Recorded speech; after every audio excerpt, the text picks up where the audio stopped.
The entire courtroom was silent.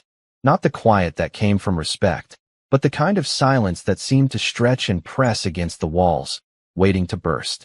The judge shuffled some papers on her bench, not even bothering to look up yet. "All rise for the Honorable Judge Marilyn Henderson," the bailiff announced.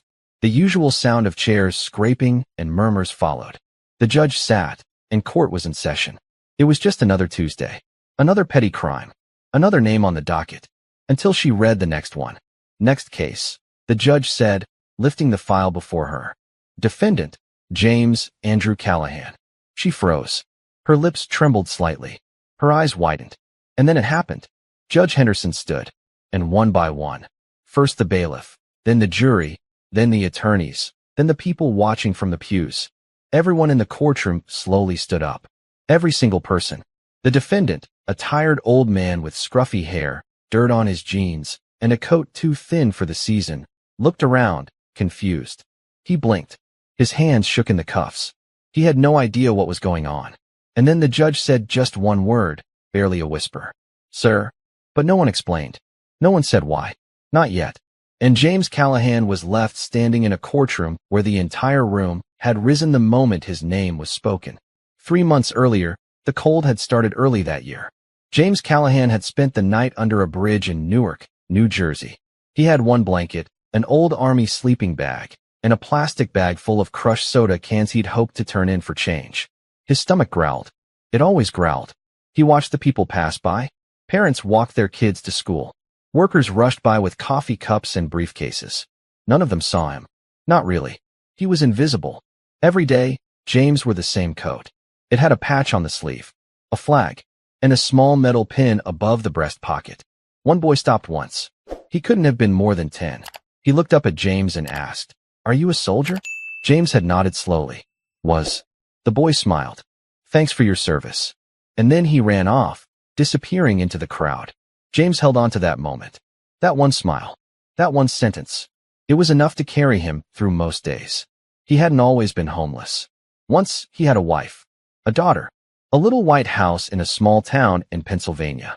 He used to fix cars for a living. On Saturdays, he grilled hamburgers in the backyard while his daughter, Ellie, chased bubbles in the grass. But war had a way of taking more than just years off a man's life.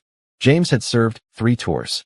Iraq, Afghanistan, and somewhere in between, he lost himself. His wife tried to help. Ellie tried, too. But the nightmares came anyway.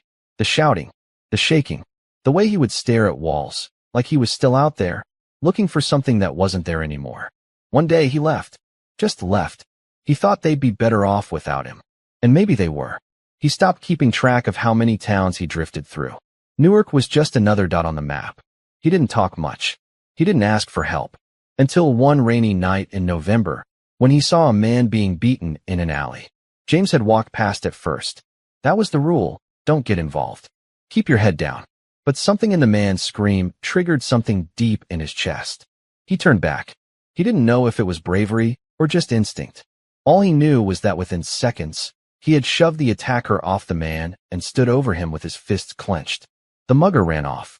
The man he saved was hurt, but breathing. His wallet had been taken. Blood ran down his cheek. He looked at James and said, "You saved my life." James just nodded. He didn't wait for thanks. The cops arrived minutes later, and they arrested James. They found a broken bottle near the scene and assumed he was the attacker. The real mugger was long gone. The man James had helped was unconscious from a fall and couldn't speak up.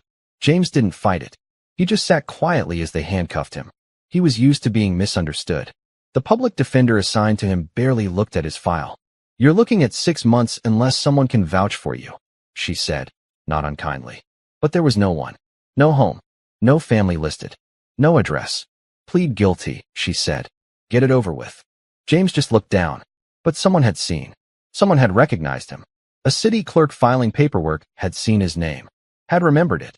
And before long, it reached ears it hadn't touched in decades. There was a buzz in the courthouse the morning of his trial. Something was different. The bailiff asked, "You sure this is that James Callahan?" The clerk nodded. "I served with him," the bailiff whispered. Word spread, which is why the courtroom stood still that morning. James didn't know any of that. He only knew he was cold, hungry, tired, and that people were staring at him in a way they hadn't in years. And then Judge Henderson stood. "Sir," she repeated. James looked up, puzzled. "Yes, ma'am." She stepped down from her bench. "You're Sergeant James Callahan?" "I was," he said softly. And something changed in her face. A tremble. But before she could say more, the double doors burst open. A voice shouted, "Wait!" Everyone turned. The heavy courtroom doors slammed open, the sound echoing like a cannon blast through the hushed space. Every head turned toward the back. A man in a sharp navy blue suit, with silver hair and a red tie, stood in the doorway. His voice boomed again, this time steadier, commanding, "Wait! Do not proceed." Two armed court officers moved instinctively toward him until the judge raised her hand. "It's all right," Judge Henderson said quietly. "Let him speak." The man's eyes scanned the room, then locked onto the figure in the orange jumpsuit near the front, James Callahan. The old veteran stood, confused, still cuffed at the wrists. The suited man walked forward, his shoes clicking on the tile floor, each step deliberate. He stopped just feet from James. "I know this man," he said, addressing the entire room. "And so do many of you. He is not a criminal." He looked straight at the judge. "Your Honor, if you will allow me, I can explain everything." Judge Henderson, her face pale but composed, nodded. "Go ahead. But first, identify yourself for the record."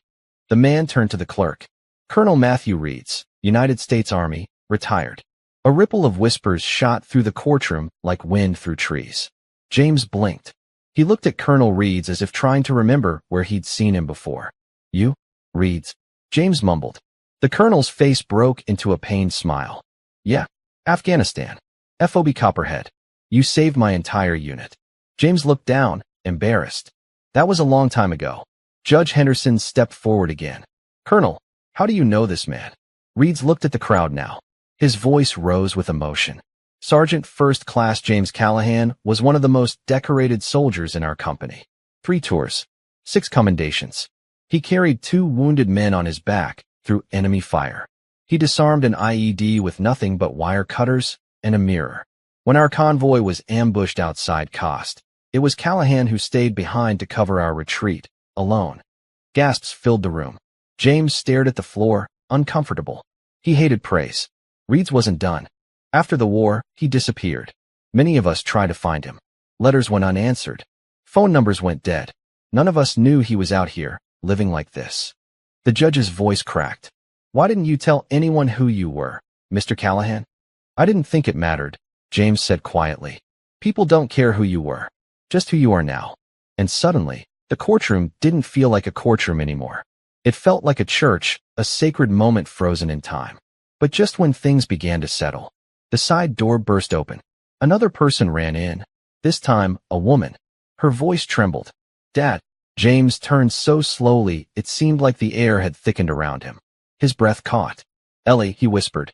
The woman was in her late 20s now, dressed in hospital scrubs. Her blonde hair was tied back, and tears streamed down her face. "It's you," she said, stepping closer. "I knew it was you." James opened his mouth, but nothing came out. He swayed on his feet. And then he collapsed. Gasps rang out again. The bailiff rushed forward. The colonel knelt beside him. Ellie dropped to her knees. "Dad, someone get help." A paramedic who happened to be in the audience leapt over the railing. "He's in shock," the medic called out. "He's severely dehydrated. We need to move him now." Judge Henderson's voice rang out, sharp and firm. "This court is adjourned. Clear the way." The courtroom turned to chaos. James Callahan, the man they'd all just learned was a war hero, lay unconscious in the middle of the floor. And no one knew if he'd ever wake up again. 6 weeks earlier, the cold rain had turned into sleet. James was still sleeping under the same bridge, sharing the space with another man named Lou, who'd lost a leg in a factory accident. They shared what they had: cans of beans, old stories, sometimes even silence. One night, Lou said, "You ever think about going back? Family, I mean." James had stared at the sky. "Nah, too much time, too many ghosts." But something had shifted inside him since that night in the alley. Saving that man, it made him remember the part of himself he thought was gone. That night, Lou found him sitting upright, gripping his army ID card. "You okay, Jim?" "I think I need to find someone," James said. "Someone I left behind." "Kid." James nodded. You got a name? James hesitated. Ellie. My little girl. She used to wear this purple tutu even when she wasn't dancing. He chuckled, then stopped. She'd be 27 now. Lou reached into his pocket and pulled out a beat-up phone. We could look her up. James shook his head. No, I want to do it right. In person. Lou looked at him for a long time. Well, then you better start walking. And that's what he did. 2 days later, James boarded a city bus using spare change and rode it downtown. He went to a shelter for the first time in years. He filled out paperwork, talked to a social worker. He started to be seen. And someone, maybe the clerk, maybe someone higher up, recognized the name on the intake forms. James Callahan. It set off a chain reaction he couldn't see. Colonel Reeds got the call first. The judge got the second. His daughter, the third. But James didn't know any of that. All he knew was that, for once, people were looking at him like a man again. That's what made him show up for court that day, when they told him they could clear his name if he cooperated. He expected to be mocked, forgotten, sent away. He never expected the whole room to stand up. And now, he was lying unconscious on the courtroom floor. Somewhere deep in the fog of his mind, he heard a voice calling his name. Dad, please wake up. Everything went black. The hospital room smelled like antiseptic and something metallic, like old coins and wet cloth. Machines beeped softly beside the bed, where James Callahan lay pale and still. The fluorescent lights above buzzed faintly. A nurse adjusted the 4-line in his arm and made a note on the chart. Outside the door, Ellie paced. She had been pacing for hours, still wearing her hospital scrubs from her own shift across town. Her hair had come loose, and her eyes were red from crying. Judge Henderson sat in a chair nearby, silent. She hadn't said much since they arrived at St. Luke's Medical Center, but she had refused to leave. Colonel Reeds leaned against the wall with arms crossed, face drawn. He hasn't eaten in days, the nurse had said earlier. His body's worn out, but he's strong. He just needs rest. But it was more than that. James hadn't just passed out. He had shut down. Too much emotion. Too many years running from ghosts. And now, they were all here in the room with him. Ellie looked up suddenly. Why didn't he ever come back? Reed sighed. Because soldiers like him, they think they have to protect everyone, even from themselves. But I was just a kid, Ellie said, her voice breaking. He left without a word. I thought he was dead. Judge Henderson stood and placed a hand gently on her shoulder. He didn't stop loving you. He stopped believing he was worth being loved. They stood in silence for a moment. Then Ellie asked, what happens if he doesn't wake up? Reeds didn't answer. He stared at the floor, jaw clenched. In the bed, James stirred. His eyes fluttered. His fingers twitched. The heart monitor picked up a slightly faster beat. Ellie rushed to his side. Dad? Dad, it's me. Ellie. James didn't speak, but his eyes opened slowly, cloudy and unfocused. Ellie grabbed his hand. You're in the hospital. You fainted. But you're safe now. I'm here. A long pause. Then a faint voice. Ellie. Her breath hitched. Yes. I'm right here. I never left. James blinked again, and this time, tears welled in the corners of his eyes. I thought you'd hate me. I did, Ellie whispered. For a long time. She squeezed his hand. But I missed you more. The monitor beeped a little faster. James closed his eyes again. I'm sorry, he said. I didn't know how to come back. You're here now, she said. That's what matters. From the doorway, Reed stepped in slowly.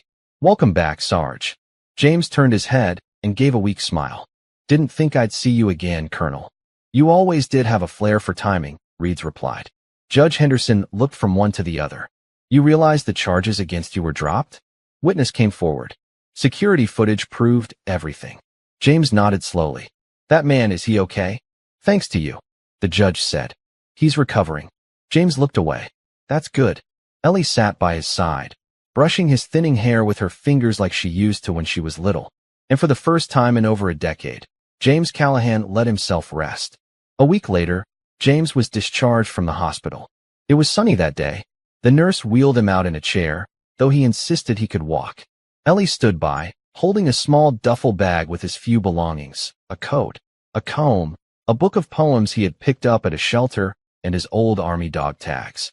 I think we should get you cleaned up, Dad, she said, smiling. There's a barber near my apartment.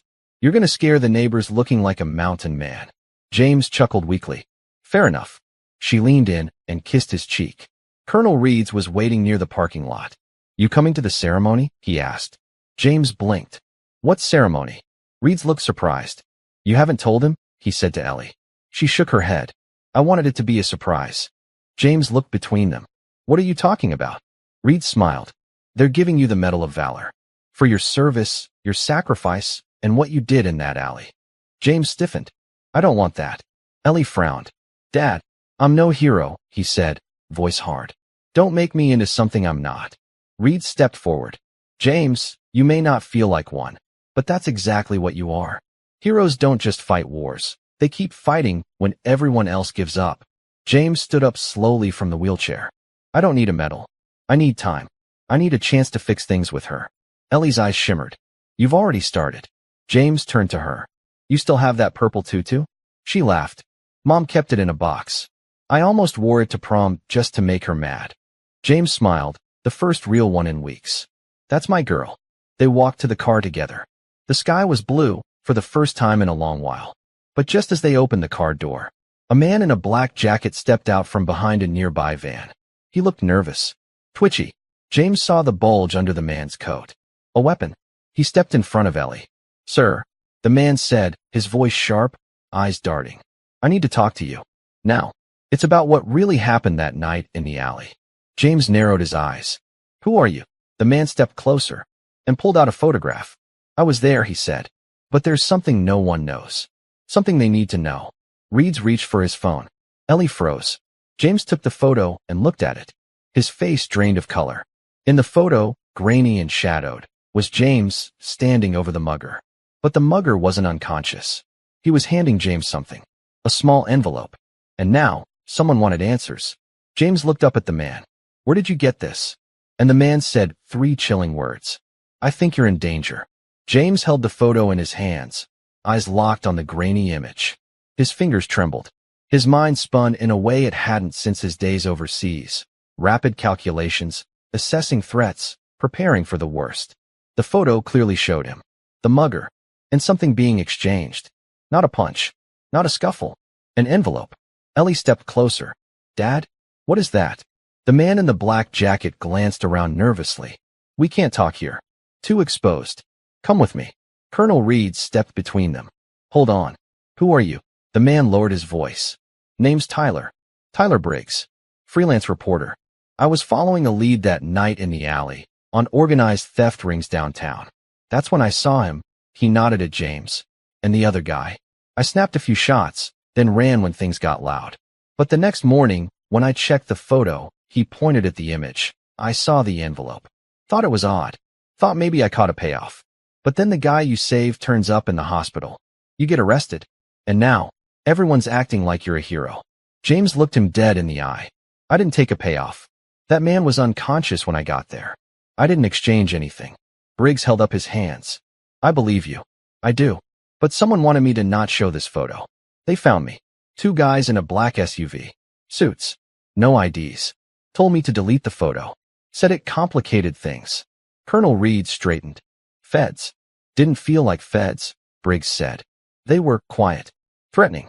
One of them showed me a gun tucked in his coat and said, be smart, or you'll end up like the other witness. That got James's full attention. What other witness? Briggs looked around again. I don't know the details. Just that someone else saw what happened in the alley that night, and they vanished. No record. No word. James's chest tightened. A pressure behind his ribs. I need to know what was in that envelope, Briggs said. If you didn't take it, someone planted that story. And maybe that envelope too. Ellie stepped forward, grabbing her dad's arm.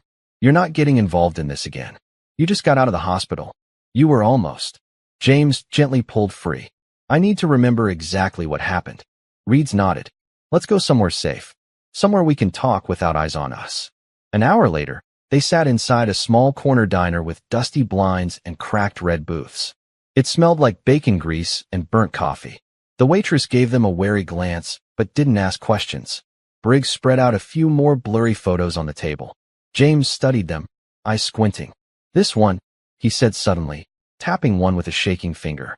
That's when I first came into the alley. The man was on the ground. The attacker had his hand in the guy's coat pocket. Ellie leaned in. You think he was planting something? Reeds muttered. Or stealing something. Briggs nodded slowly. And what if that something wasn't cash? What if that envelope had something in it? Documents, codes, intel, something he was trying to get rid of or hide. James leaned back, his mind reeling. I didn't see an envelope. I swear. If I picked it up, I don't remember. Reeds looked serious now. James, you said you blacked out a little that night. Between adrenaline and exhaustion. What if you did grab it? Out of instinct. What if it's still in your coat? James looked down at the old army jacket hanging over his chair. He slowly reached into the inner pocket and froze. There was something there. Crumpled. He pulled it out carefully, a weathered, dirt-smudged envelope, sealed with clear tape, the corners torn from wear. No address. No markings. Everyone leaned closer. James looked at the others. You sure we should open this? Reeds gave a grim nod. We're past that point now. James peeled the tape back and opened the envelope. Inside was a single folded sheet of paper and a small plastic card. He read the top line of the paper and went pale. What is it? Ellie asked. James slid it across the table. They all leaned in and read the heading together. Confidential, Operation Rainglass. And under it, in bold, if found, deliver to Special Agent Gregory Holt, DHS, level Omega clearance required. Reed swore under his breath. Rainglass? That's a myth. A ghost op top-level black budget. I thought it was shut down years ago. Briggs looked between them. What is it? Reeds shook his head. No one really knows. Rumors said it was a covert surveillance program. Data sweeps on American soil. Unconstitutional stuff. But it disappeared off the books. No funding. No names. Just vanished. Ellie whispered. Why would something like that end up in an alley in Newark? James looked at the plastic card. It had no name. Just a barcode and a small chip embedded inside. This card could be a key, he said. To data. A database. Something they didn't want falling into the wrong hands. Briggs leaned forward. Or the right ones. James's voice dropped to a whisper. I was framed. Someone wanted me off the streets. Someone wanted this envelope buried. They knew the only way to make it disappear was to pin a crime on someone no one would believe. Ellie clenched her fists. But they didn't count on people remembering who you were. A shadow fell over the booth. A tall man in a trench coat and dark glasses stood beside them. He flashed a badge. Special Agent Gregory Holt, Department of Homeland Security. Everyone froze. I need you to come with me, the agent said, tone flat. James stiffened. We didn't contact anyone. I know. That's what worries me. Reed stood up slowly. You got ID? The agent lifted his badge again. Real. Heavy. Embossed. Briggs frowned. Then why didn't your people come get this sooner? Holt didn't blink. Because if what you have is real, then we're all in danger. He turned to James. You need to come with me. Now. James looked at Ellie, who shook her head. No. You can't just walk off with him. Reed stepped forward. Where are you taking him? Safe house, Holt said. We've had eyes on you since the courtroom. You've been followed. James looked out the diner window. A black SUV had parked across the street. Its engine was running. Inside were two men in suits. Not DHS. Not cops. And definitely not friendly. James turned to Holt. I'll come with you. But just as they moved toward the door, gunshots rang out. The front window shattered. Screams erupted. Glass exploded. Briggs dove under the table. Reeds shoved Ellie down to the floor. James instinctively threw himself over her, shielding her body. Agent Holt pulled a weapon from his coat. They found us, he growled. Outside, the SUV's door opened, and two armed men stepped out, faces covered. James grabbed the plastic card and the envelope, shoved them into his coat, then ran toward the back exit of the diner, with bullets following every step. The back door of the diner slammed open with a rusty creak, and cold air rushed in, carrying the metallic scent of gunfire. James bolted through first, still gripping the envelope and the plastic card in one hand, Ellie's arm in the other. Behind them, Agent Holt fired two precise shots, forcing the masked gunman to take cover. Go! Holt barked, covering their exit. Reeds was right behind, dragging Briggs, who was still dazed and crawling like a startled dog. They stumbled into a narrow alley, filled with dumpsters, broken crates, and the stink of old grease. Where's your car? James shouted. Holt didn't answer. Instead, he yanked a radio from his coat. Echo, 7, this is Holt. We're blown. Location compromised. Request immediate extraction, corner of Hamilton and 8th. For civilians, 1 package. A crackled voice responded. Copy that. ETA 5 minutes. Briggs wheezed. We won't have 5 minutes. Ellie was breathing hard, fear written across her face. Dad, who are these people? James shook his head. I don't know, but they're not random thugs. They were waiting. Watching. Reed scanned the rooftops. We need to move. We're boxed in here. Gunshots rang out again, this time from the far end of the alley. The men were flanking them. James grabbed Holt by the arm. What do they want? The envelope. The card. Holt nodded grimly. They want it back before it exposes what's on it. What's on it? Ellie asked. Holt's voice lowered. Evidence. Surveillance footage. Documents from inside rain glass. Some of it's classified beyond my clearance, but one file is tagged with your name, Callahan, and the other with someone else's, someone high up. James's face hardened. Who? Before Holt could answer, a third man appeared at the opposite end of the alley, dressed all in black. He wasn't holding a gun, just watching. Drop the envelope, he called out, voice deep and calm. Walk away. No one gets hurt. Reeds pulled a pistol from his coat and aimed. You first. But James raised a hand. Wait. He stepped forward, heart pounding. Why me? Why put this on me? The man didn't move. Because you were invisible. A ghost. Easy to bury. No home. No connections. A soldier with scars and silence. You were perfect. James gritted his teeth. You picked the wrong ghost. Suddenly, headlights turned the corner behind them.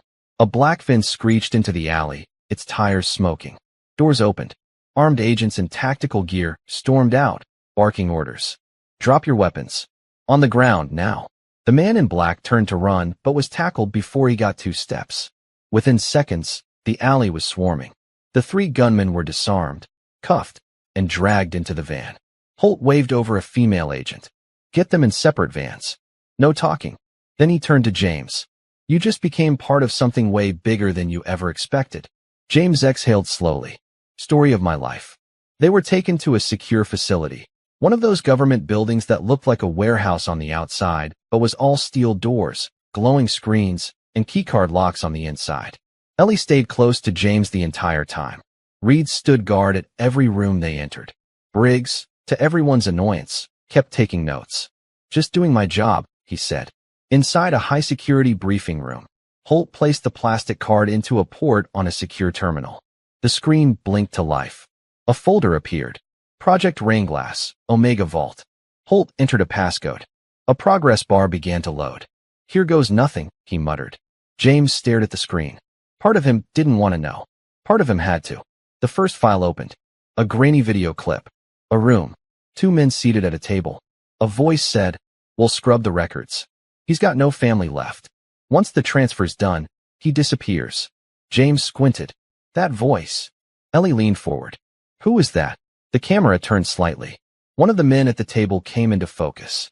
A face James hadn't seen in over 15 years. Not since his last deployment. General Landon, Reeds whispered. You served under him. James nodded, jaw tightening. He was the one who signed my last discharge papers. Another file opened. It was a personnel report. James's own file. Edited. Falsified. A fake psychiatric evaluation declaring him mentally unfit, suggesting his memories were unreliable. They erased you, Holt said, to cover something up. Maybe something you saw, or something they did. James stared at the screen, heart pounding. All these years, he thought he'd walked away from his life. But someone had helped push him. Why now? Ellie asked softly. Why bring this up after all these years? Holt looked at her. Because someone tried to sell this data. And when the buyer turned up dead, they panicked. The alley wasn't a robbery. It was a drop gone wrong. The courier was trying to disappear with the information. James sat back. And I was in the wrong place at the wrong time. Or the right place, Reeds added. Depending on how you see it. Holt nodded. This evidence is enough to open a federal investigation. But it'll come at a cost. You'll be on record. You'll be a target. James didn't hesitate. I've lived in the shadows too long. If they think they can bury me again, they're wrong. The door opened. Another agent walked in and handed Holt a phone. Urgent call, sir. For Callahan. Holt handed it to James. James put it to his ear. Hello. A voice came through, shaky, frightened. You don't know me, but I was there that night. I was the other witness. They tried to silence me. I've been hiding. James sat up straighter. Who are you? I have the second part of the data. And they're coming for me. James stood. Where are you? A pause. Then, Brooklyn. Old warehouse off Flannery Street. Please, hurry. The line went dead. James looked at Holt. We've got another piece of the puzzle. And someone else to save. Holt nodded. We leave now. Ellie grabbed her coat. I'm coming with you. James opened his mouth to argue. She cut him off. You spent years running. I'm not letting you do it alone anymore. Reeds cracked his knuckles. Let's move. I've got a bad feeling about this one. The team scrambled to gear up, weapons holstered, vests fastened. James pulled on his coat and checked the envelope one more time. It all started in that alley. And it wasn't over yet. Outside, the sky had turned gray. A storm was rolling in. And somewhere in Brooklyn, a terrified voice was waiting. With secrets that could change everything. Rain battered the windshield of the black SUV as it tore through Brooklyn's narrow, shadowed streets. The wipers moved back and forth like a heartbeat. Fast, urgent, and steady. James sat in the passenger seat beside Agent Holt, staring out into the storm. His fists were clenched in his lap, knuckles white. In the back seat, Ellie sat between Reeds and Briggs. She was silent, but alert, her gaze fixed on the road ahead. Reeds checked his sidearm. Flannery Street is 3 blocks away. You sure the voice was legit? James didn't take his eyes off the rain. She was scared. Too scared to fake it. Holt tapped the GPS, old warehouse. City records say it's been condemned for 10 years. No electricity. No cameras. Perfect place for someone trying not to be found or ambushed. Briggs cleared his throat. Not that I'm against all this cloak and dagger action, but I'm just a reporter. Should I maybe sit this one out? No, James said flatly. You're in this now. Reeds added. You've got the photos. You're a witness too. And they already know your face. Briggs muttered, wonderful. That's exactly what I was hoping to hear. The SUV slowed as they turned onto Flannery. The warehouse loomed ahead, massive, rusted, and half swallowed by creeping vines. Cracked windows stared down at them like blind eyes. One of the loading doors had been jimmied open slightly. Holt turned off the headlights. We go in silent. Standard entry formation. Reeds, take rear flank. Callahan, with me. He looked back at Ellie. Stay in the vehicle. No, she said instantly. I've been a nurse in war zones. I know how to stay low, how to keep quiet. You'll need someone if that witness is hurt. James met her eyes. They were full of fire, not fear. All right, he said softly. Stay close. They approached the warehouse in a low crouch, weapons drawn, eyes scanning. The wind howled through the broken windows, rattling loose shutters like bones.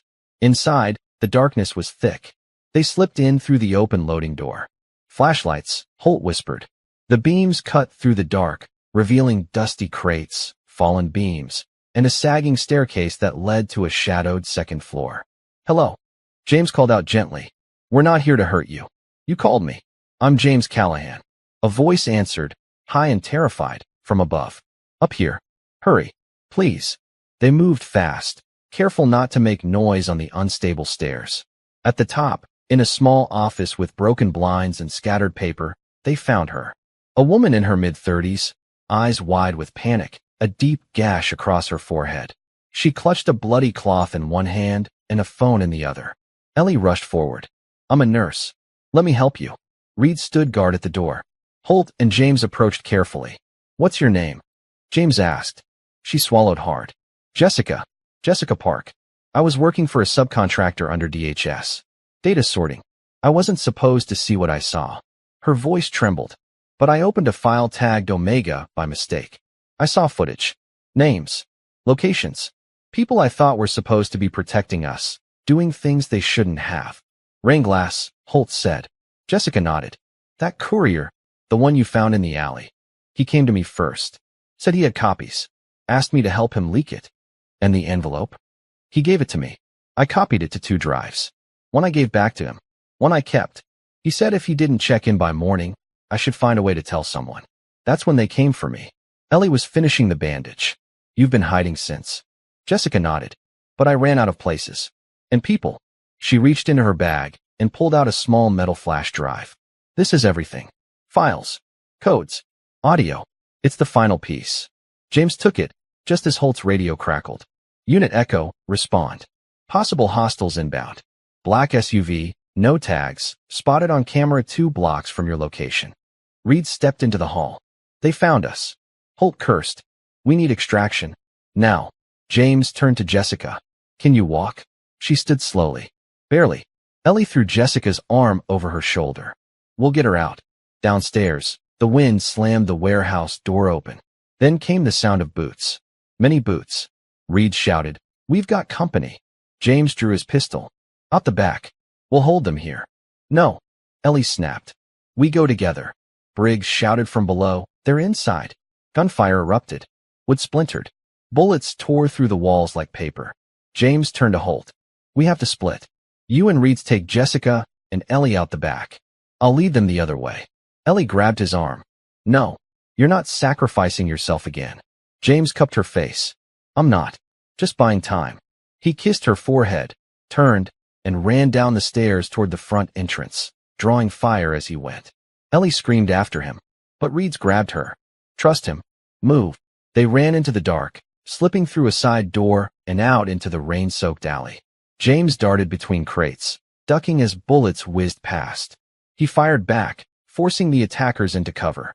They were trained, professional, silent, but they didn't know him, didn't know what he'd survived, and didn't know he'd rather die now than be buried in silence again. Behind him, someone shouted, He's got the drive.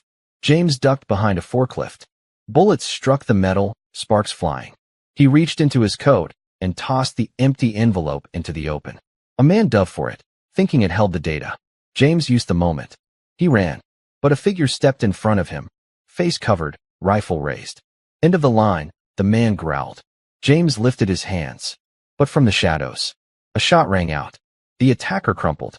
Behind him stood Ellie, gun in hand, shaking. I told you, she said breathlessly. We're doing this together. James stared at her, part shock, part awe. You okay? She asked. He nodded. Yeah, now I am. Sirens blared in the distance. Helicopters cut through the sky. Reinforcements. The cavalry. They had survived.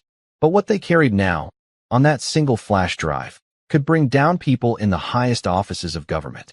And as they looked at each other in the middle of a storm, drenched in rain and adrenaline, James knew. The real trial was just beginning. The courtroom was packed again. But this time, no one stood when James Callahan entered. There were no gasps, no whispered reverence. Instead, the silence was cold, tight, the kind of silence that presses into your chest and makes it hard to breathe. This wasn't the same courtroom where the city had once stood for him. This was federal. Sharper suits. Higher stakes. The seal of the United States Department of Justice hung like an unblinking eye above the judge's bench. James wore a suit that didn't fit quite right and shoes borrowed from Reed's. Ellie sat beside him, her hands clasped tightly together in her lap. Holt was at the prosecution's table, though this time he wasn't the one being judged. James was. Technically, he wasn't on trial. Not formally. But he was the star witness in a classified investigation that could topple careers, expose years of corruption, and ignite a firestorm of political backlash. And everyone knew it. The defense attorney stood, her voice smooth and sharp as ice. Mr. Callahan, your service record is complicated, isn't it? James nodded. Yes, ma'am. You've been diagnosed with PTSD? Yes. You've lived homeless for over a decade? Yes. She turned to the jury, not really looking at them, but performing for them. So it would be fair to say that your memory could be unreliable? James's jaw clenched. No, my memory's just fine. But isn't it true, she continued, that the night of the incident, you claimed you didn't remember certain details? I remembered what mattered, which conveniently supports your version of events, she said with a cold smile. Judge Fallon, a tall man with deep wrinkles and unreadable eyes, interrupted. Ms. Barrett, you will keep your tone respectful. Barrett offered a fake smile. Of course, Your Honor. She turned back to James. Can you prove that you didn't tamper with the envelope you found? That you didn't plant the rain glass files yourself? James looked at her, steady and unflinching. Why would I do that? You tell me, she said, circling like a hawk. You were angry at the government. You felt abandoned, discarded. What better way to get revenge? James leaned forward. Ma'am, I was in that alley to help someone. I didn't know what was in that envelope until weeks later. And everything I've done since then has been to protect people, not destroy them. Barrett smirked. And yet the evidence came to you. The names, the files, the whistleblower. All of it, by some coincidence, ended up in your hands. Reed stood in the gallery, fists clenched. Holt sat stiffly, jaw tight. Ellie's eyes never left her father. James spoke again, louder now. You want to talk about coincidence? Fine. It was a coincidence that I was there that night. It was a coincidence that someone decided I didn't matter enough to be believed. But none of this, none of what I did after, was coincidence. It was a choice. I chose to stand up, to fight back, to stop hiding. Because if someone like me can be erased from the system, then anyone can. Barrett's smile faded, and the courtroom held its breath. 3 days earlier, the flash drive had been placed under armed guard in a secure data vault. Its contents were already being reviewed by a secret panel of DHS investigators. James, Ellie, Reeds, Jessica, and Briggs had been taken into protective custody at a safe house on the outskirts of Virginia. That's where they saw it. A news alert on the TV. Breaking, alleged government surveillance program, Rainglass, under federal review. Ellie turned up the volume. A reporter was standing on the Capitol steps. Sources say the program was used to monitor American civilians without warrants, allegedly authorized by senior officials who bypassed legal channels. One of the key witnesses, a former decorated soldier and homeless veteran, is expected to testify in a closed federal court. Briggs, half asleep on the couch, sat up. They're naming you without naming you. James didn't say anything. He just watched the screen as names started scrolling across the bottom. Senators, directors, contractors. People who had once seemed untouchable. Ellie whispered, "You started something." James finally spoke. "No, we did." Now, in the courtroom, that something was trembling on the edge of history. Barrett tried again. "You don't deny you were unstable when you re-entered the system?" James smiled faintly. "I was homeless. I was exhausted. I was angry, but unstable." He paused, then looked right at the jury. "I was the clearest I've ever been." Barrett stepped back. No further questions. The judge turned. Redirect. Holt stood. Just one. He walked toward James slowly. "Mr. Callahan, do you want revenge?" James shook his head. "No. I want accountability. And if you had the chance to go back to that alley, would you still step in?" James nodded without hesitation. "Every time." Holt turned to the judge. No further questions. James stepped down. As he passed Ellie in the front row, she squeezed his hand. He sat beside her, breathing out for the first time in hours. Reeds leaned over and whispered, "You hit harder than a 12 gauge. James chuckled. "I'm not done yet." That night, back at the safe house, the mood was tense. They'd done their part. But what came next was out of their hands. Until the doorbell rang. Holt answered. A uniformed agent handed him a manila envelope. "Just came in from the review board. Thought you'd want to deliver it personally." Holt nodded and shut the door. He walked over to James and handed him the envelope. James hesitated, then opened it. Inside was a single sheet of paper. It read, United States Department of Justice. Internal Review Panel Decision, approved. Formal investigation into Operation Rainglass to proceed. Based on testimony and submitted data by Sergeant First Class James Andrew Callahan. James read it twice, then lowered it. Ellie whispered, "You did it." Briggs clapped his hands once. "History books, here we come." Reeds grinned. "Told you. You're a walking miracle." But James didn't smile. Not yet. Because something still didn't sit right. The attackers in the alley, trained, silent, coordinated. The SUV that found them before the federal teams. And the voice on the phone, the one who'd warned James he was in danger, still hadn't resurfaced. "What is it?" Ellie asked. James looked out the window, his eyes narrowing. "I think this goes deeper." Reeds raised an eyebrow. "Deeper than a black-budget surveillance op?" James nodded slowly. "Yeah, I think Rainglass was just the tip of the iceberg." And just then, all the lights in the safe house flickered, then went out. Total darkness. Briggs gasped. "Was that?" Ellie whispered, "Power cut." James stood up slowly. "No," he said. "That was a message." Outside, headlights appeared in the distance. 4 of them, moving fast. Toward them, the rumble of engines grew louder. Tires crunched gravel. Headlights flared through the living room windows like searchlights in a war zone. James reached for the pistol on the table.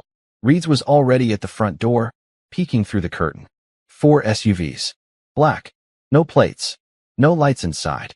Holt pulled his phone from his jacket, but it was dead. They jammed us. Back up, Ellie asked. Cut off, Holt muttered. Briggs, pale as a sheet, stood frozen in the hallway, the edge of the manila envelope still in his hands. Please tell me those are government vehicles. They're not, James said. His voice was calm. Too calm. The lights in the house stayed off. No hum. No flicker. The power was gone, cut clean. Reeds locked the back door. What do they want? The drive? We already turned it over, Ellie said. They don't care, Holt replied. It's not about what's on the drive anymore. It's about who knows what. And that's us. Outside, the SUVs screeched to a halt. Doors opened. Footsteps. Many of them. Synchronized. Military. Trained. James moved to the window, lifting the curtain just enough to glimpse what they were up against.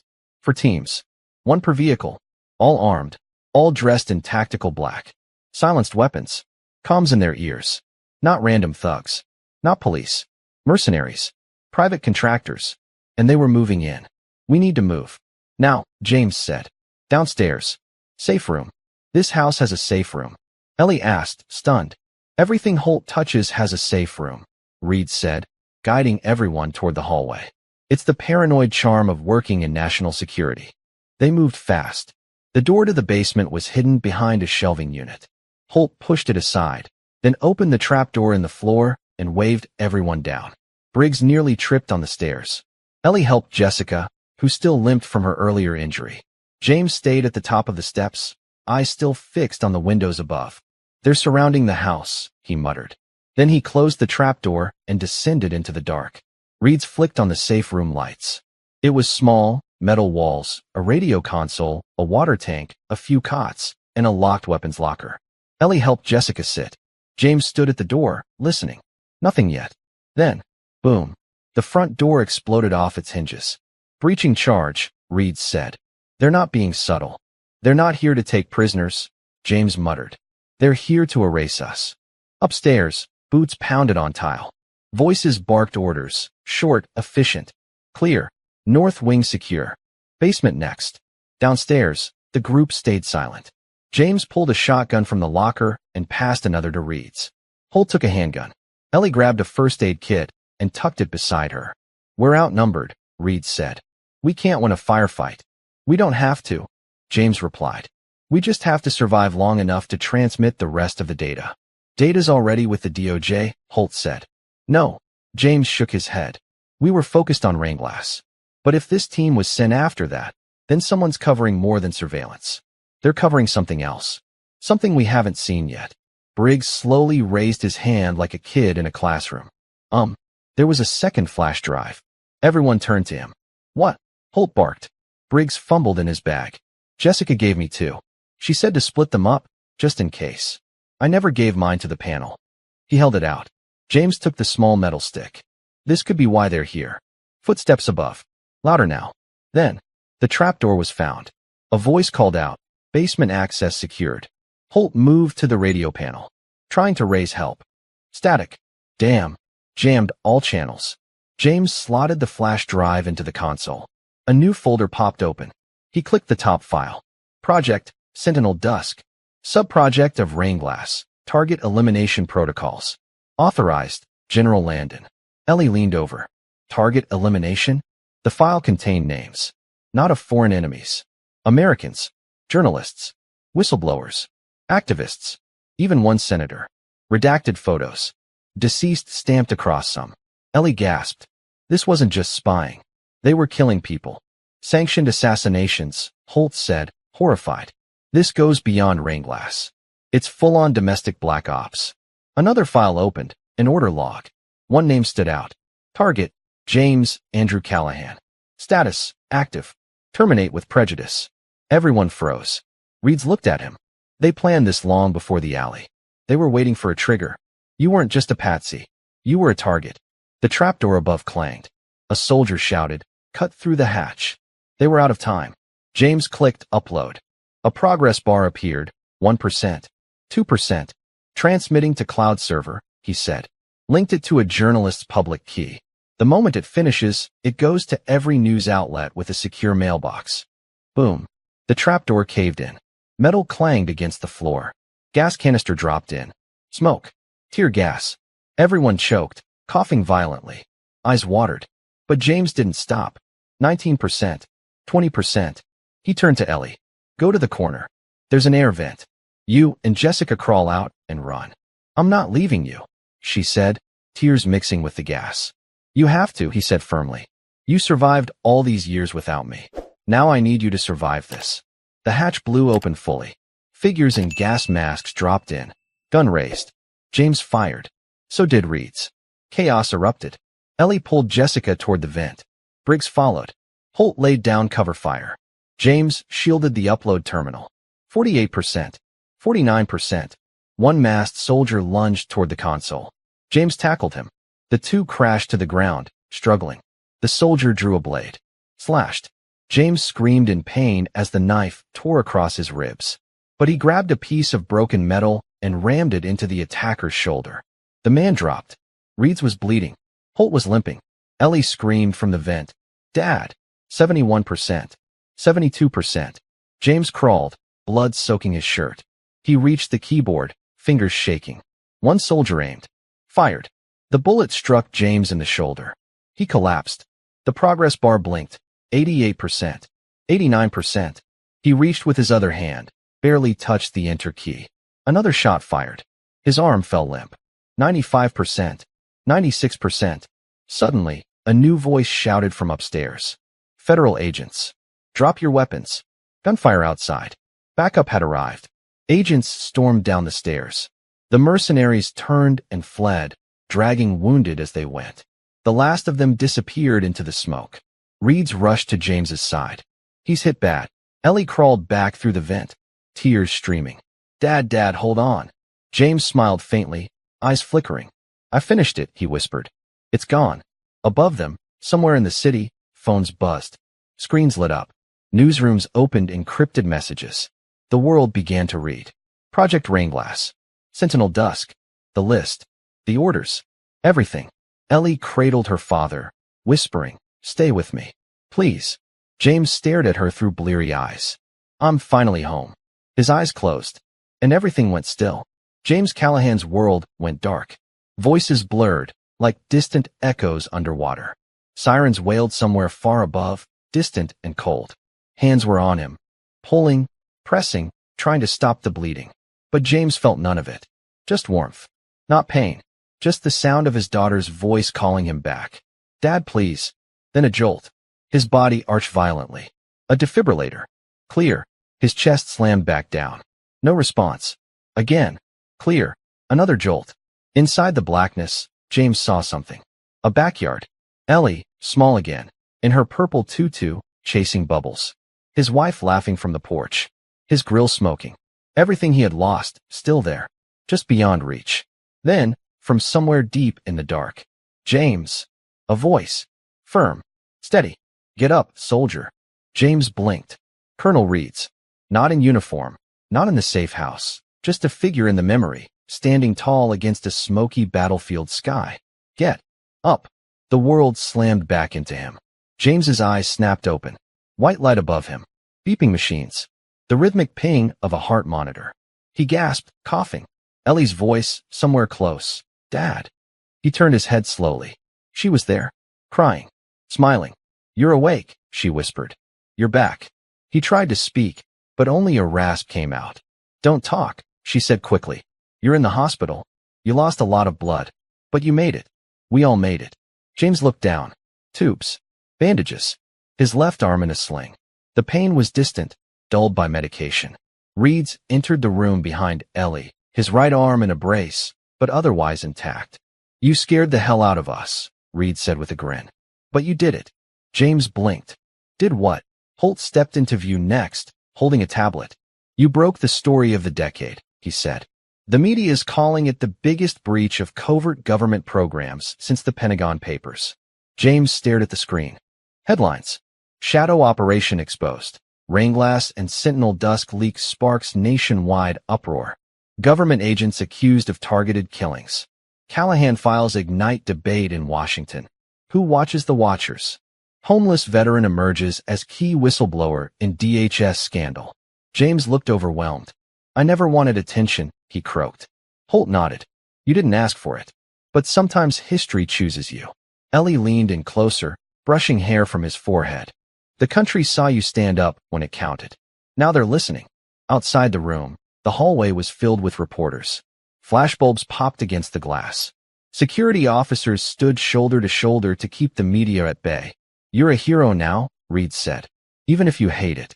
James closed his eyes. I don't feel like one. Holt lowered the tablet. There's more. A special prosecutor has been appointed. Arrests are happening. Warrants being served. That warehouse. Full of evidence now being cataloged. And Landon? James asked. The general? Holt exchanged a glance with Reed's. He disappeared, Holt said. 2 days ago, just before the DOJ unsealed the files. His last known location was an airstrip in Virginia. His plane never filed a flight path. James exhaled. So it's not over. No, Holt agreed. But we've got them cornered.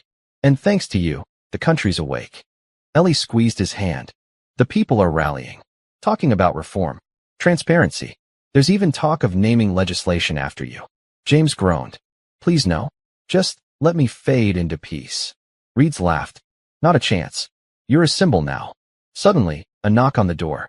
A woman in a sharp suit stepped in, escorted by 2 federal marshals. Mr. Callahan, she said, with a respectful nod. My name is Dana Voss. I've been appointed to lead the independent commission investigating Rainglass and Sentinel Dusk. James nodded faintly. We'd like to formally request your continued cooperation, she said. Testimony. Briefings. You've become a crucial voice in this. James hesitated. What if I say no? Voss paused, then smiled warmly. Then I'd thank you anyway, for doing more than most would have ever dared. James looked to Ellie. She gave him a quiet, encouraging nod. I'll do what I can, he said finally. But on one condition. Name it. James took a breath. You make sure this never happens again. To anyone. Voss's smile faded to something more serious. That's the mission now. The next morning, James was moved to a private recovery room. No reporters. No cameras. Ellie sat beside him as he slept, her fingers wrapped around his. And somewhere outside, people were marching. Signs raised high. Chants echoing through streets from D.C. to Denver. No more shadows. Protect the truth. We see you now. America was stirring. But in a dimly lit office in another part of the city, behind encrypted screens and soundproof walls, 3 men watched it all in silence. One of them, older, with gray at the temples, slammed a file onto the table. Too much exposure, he said coldly. This was supposed to be contained. Another man, younger, calm, leaned back. It was never going to stay buried. Callahan was the spark. But there are more like him. Others still out there. A third man, shadowed in the corner, said nothing. Just stared at a monitor showing James's hospital photo. When do we act? The older one asked. The man in the corner finally spoke. Soon. Rainglass was just one layer. We have deeper assets. And we never lose the long game. He stood, slipped on a black coat, and stepped out. As he did, a classified file flashed briefly on the screen. Operation Harrogate. Status, dormant. Asset reactivation, pending. Because while the world celebrated James Callahan, the shadows were already moving again. The snow came early that winter. It dusted the trees of Arlington like powdered sugar, coating rooftops, sidewalks, and monuments in a soft, deceptive silence. But inside the Capitol, there was no such quiet. The hearings had begun. Televised. Public. High stakes. For the first time in decades, Americans were watching their own leaders squirm under the glare of truth. At the heart of it all sat James Callahan. Still healing, his arm in a sling, the lines on his face deeper, his eyes sharper. He wore a plain black suit. No medals, no ribbons. Only the pin of his division on his lapel. The same one he hadn't worn in years. A nation watched as he raised his hand and took the oath. Do you swear to tell the truth, the whole truth, and nothing but the truth? I do. The chairman of the committee, Senator Linda Royce, leaned forward. Mr. Callahan, you have served your country. You have bled for it. And now you've blown the whistle on one of the most secretive operations in recent memory. For the record, why? James sat tall. Because silence is betrayal. Because I gave everything once to protect people from enemies abroad, and I wasn't going to stand by while others became the enemy at home. Royce nodded. Walk us through the night you first discovered the Rainglass evidence. James began to speak. His voice was steady, honest. He told them everything: the alley, the arrest, the courtroom, the safe house attack. Jessica Park sat behind him, eyes wide. Ellie held her breath beside her father. Reeds, dressed in his old uniform jacket, sat like a wall. And the cameras kept rolling. For hours. By the end of the first day, the world had heard the names, seen the faces, understood the betrayal. But in dark corners of the world, not everyone was watching with admiration. 3,000 miles away, on a snowy base that didn't exist on any map, a room buzzed with encrypted data streams. A technician frowned. "We have a ping from Asset Echo." His superior turned. "Harrow Gate." "Yes, sir. Preliminary protocol match. Someone's trying to reactivate it." The officer moved quickly to a locked drawer and pulled out a black binder. The title, Operation Harrow Gate. He turned to the technician. "Trace the signal. Now." The tech tapped away. "It's bouncing. Eastern Seaboard. 3 cities. No clear source yet. But if Echo's alive, then it's begun." Back in D.C., after the hearings recessed for the night, James, Ellie, and Holt exited through the underground garage to avoid reporters. The cold bit through James's coat. Ellie pulled his scarf tighter. "You did good today," she said softly. He gave a faint smile. "I still hate microphones." Holt opened the car door. "Tomorrow's the classified session. That's when things get messy." James nodded. "That's when we'll name the ghost units. The ones we didn't dare say on TV." They started to get in when Holt's phone buzzed. "Unknown number." He answered. Silence. Then a voice he recognized. Deep, emotionless. "You pulled the curtain back. But some of us were born in the dark." Holt froze. "Who is this?" "Someone who once worked with you. Someone who knows Operation Harrow Gate was never supposed to be reactivated." Then the line cut. Holt turned to James. "You need to see something." He opened his secure laptop and loaded a file. James read the first few lines and went pale. Harrow Gate, Shadow Directive Protocol. Objective, synthetic threat simulation to influence domestic policy. Phase 1, civilian panic induction. Phase 2, targeted false flag incidents. Phase 3, total systems override under Emergency Powers Act. Ellie stepped closer. "What does that mean?" James's voice was hollow. "It means they were planning to manufacture chaos, terror, crisis, and use it to control the country from the inside." Holt whispered, "And it looks like someone's trying to finish what Rainglass started." Ellie looked horrified. "Who would do something like that?" James stared at the screen, then said a name he hadn't uttered since the battlefield. Jonathan Ames. Reeds, who had just joined them at the car, froze mid-step. "That name again," he said grimly. "I thought he was dead." "No," James said. "He disappeared after our 3rd deployment. He had a mind for strategy and no soul. He always said the real war would come after the bombs stopped falling." Holt pulled up another classified file. A blurred photo. A man in a coat, walking through a storm. No face, just a timestamp. Last known location, Prague. 2 weeks ago. Alias, Echo. Real name, Jonathan Ames. James leaned against the car. Then it's true. He's alive. And he's moving. That night, at an undisclosed location, a man stood in a room full of glowing monitors. He wore black gloves. His hair had turned silver. A long scar ran behind his ear. He watched the testimony of James Callahan on a screen. He smirked. "Still fighting ghosts, Jimmy." He turned to a panel and pressed a button. A red light lit up. Harrow Gate, Phase I, online. On his monitor, a countdown began. T-minus 72 hours. He turned to a subordinate. "Begin the simulations. Power grid stress. Emergency response saturation. Civil unrest mapping. Use the bots. Use the code." The subordinate nodded. "What about Callahan? He's the match that lit the fire. And now he'll burn in it." Back in D.C., James woke in the middle of the night. Cold sweat on his forehead. He had dreamed of the desert again. Not of war, but of silence. The kind where even time stopped. He stood at the window of his apartment and looked out over the city. Ellie stirred behind him. "You okay?" "No," he said. "Something's coming." She joined him at the window. "Then we'll face it," she said. "Together." He looked down at his hand. The scar, the old burns, the shaking. Then at hers, calm, steady, warm. He took it, not as a soldier, but as a father, and a man who, once erased, now stood at the very edge of history again. Washington, D.C., shimmered under the floodlights of late-night chaos. Within hours, the first cracks had begun to show.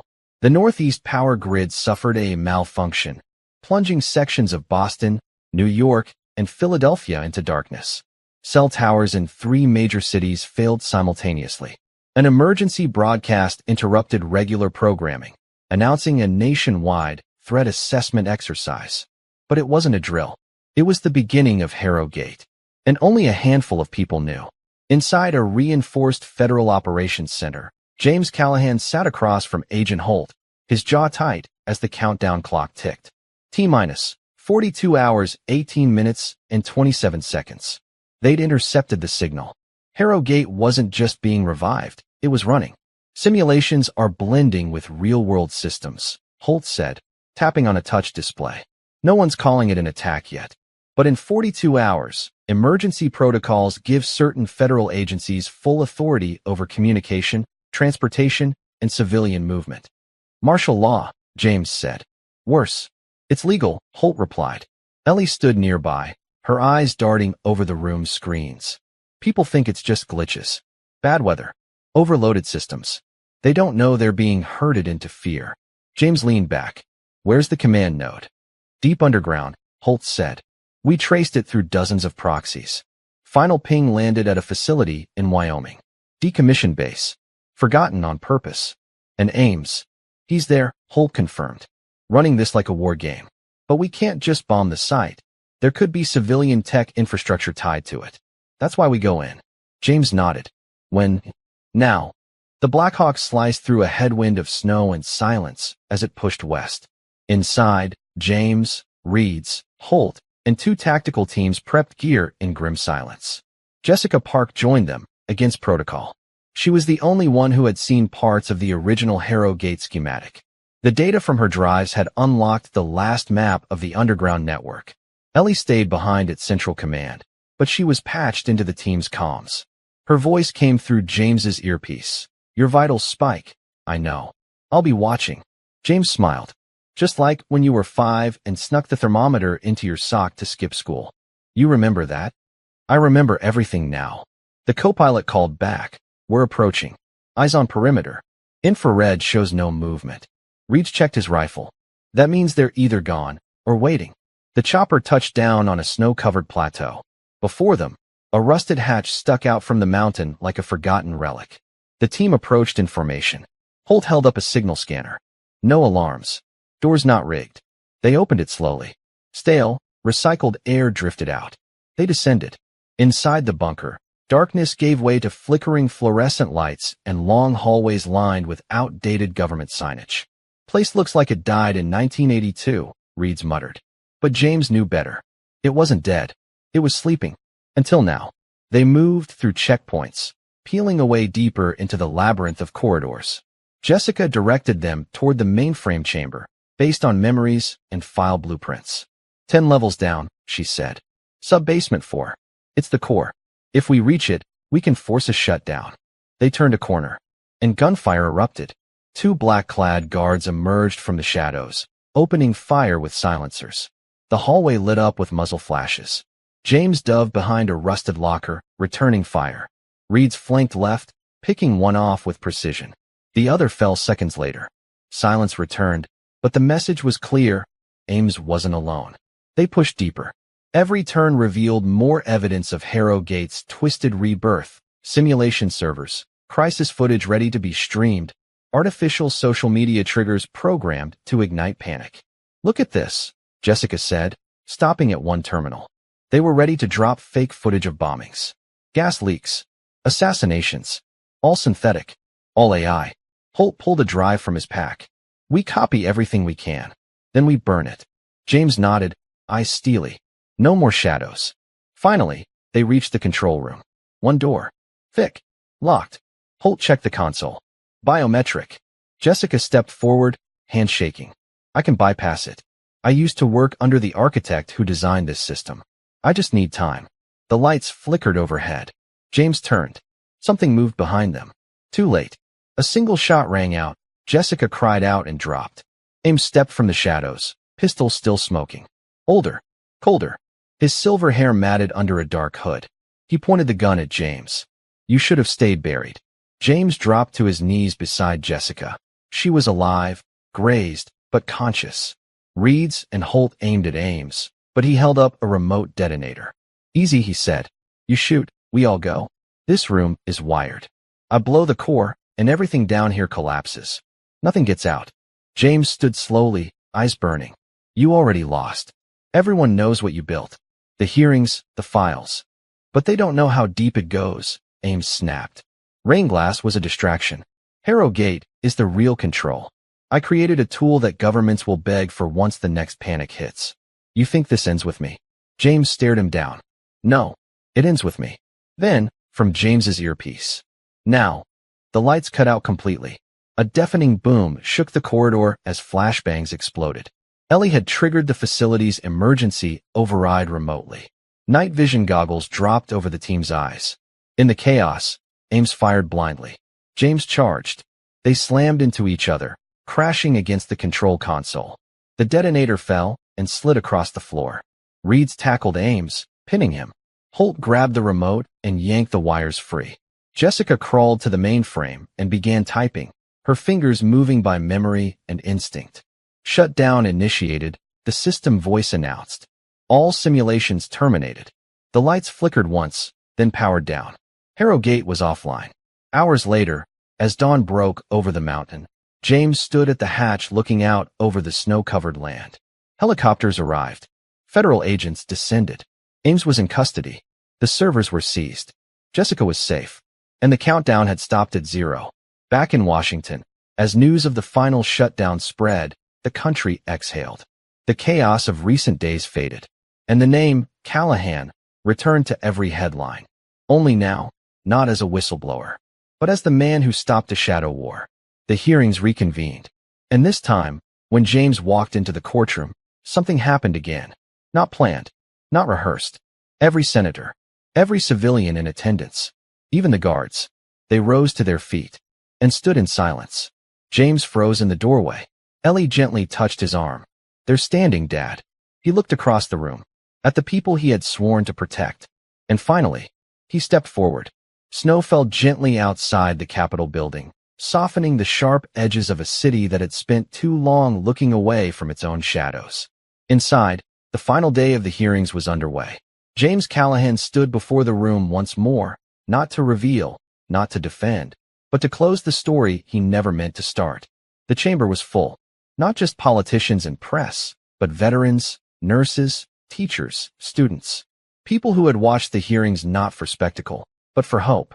Senator Linda Royce tapped the mic. Mr. Callahan, before we adjourn, we offer you the floor. Say what you wish. James approached the podium slowly. No notes, no teleprompter, just the weight of 12 chapters of silence, pain, and defiance behind him. He looked out at the crowd, took a breath. I was never supposed to be here, he began. For a long time, I believed I didn't deserve to be. I believed that once you're broken, society gives you a bench, a blanket, and a blind eye. I was wrong. Murmurs swept the room. I served this country not because I was fearless, but because I believed in people. And after the war, I forgot how to believe in myself. That's what trauma does. It makes you think you don't matter anymore. He looked over at Ellie. She sat in the front row, her eyes glistening. Then one day I saw a man being attacked. And I did what I was trained to do. I ran toward the danger. I didn't know then that it would uncover a storm of lies buried so deep, they were never meant to be found. He paused. But here's the truth. No matter how dark it gets, one act of courage, one voice, can change everything. Not because it's louder, but because it refuses to be silenced. He turned to Senator Royce. Don't let this end with a report. Let it end with reform. The room erupted in applause. Not political, not polite, real. Ellie stood first. Then Jessica, then Reeds, then the entire room. A standing ovation, not for a man without flaws, but for a man who stood when others wouldn't. A week later, James visited the cemetery. The air was crisp, the snow a thin layer now crunching under his boots. He stood before 2 headstones, his wife's and one marked only with "in memory of the lost." He took off his coat and knelt. I made it back, he whispered. Took a while, but I'm home. A hand gently touched his shoulder. Ellie, I thought I might find you here, she said. I brought something. She reached into her bag and pulled out a folded, carefully preserved piece of purple cloth. It was torn, old, but unmistakable. Her tutu. James smiled, the kind that breaks something inside you in the best way. You kept it. Mom did, she said. She never gave up on you. Neither did I. He took the tutu, held it gently in his lap. I don't deserve this, he said. Ellie sat beside him in the snow. No, Dad. You earned it. They sat in silence, just the wind in the trees and the distant call of geese overhead. Across the country, things began to change. A congressional bill was passed, the Callahan Act, limiting domestic surveillance programs, increasing protections for whistleblowers, and funding transitional housing for homeless veterans. Jessica started a foundation for former contractors turned whistleblowers. Briggs published a best-selling book, Ghost in the Courtroom. Reeds returned to quiet life in Colorado but kept a framed photo of James on his desk, next to a bronze star and a coffee-stained map of Kabul. And James? James got a house. Not big, not loud, but warm. Ellie moved in down the street with her fiancé. They had Sunday dinners. They laughed. He even got a dog, an old hound with bad hips named Murphy who followed him like a shadow. One morning, James stood on his porch, coffee in hand, the American flag rustling gently on the pole beside him. A mail truck pulled up. Inside was a letter. Handwritten. No return address. Just one line inside. The shadows know your name now. But so does the light. A friend. James tucked the note into his pocket and smiled, because he wasn't afraid of the shadows anymore. He had walked through them and come out the other side.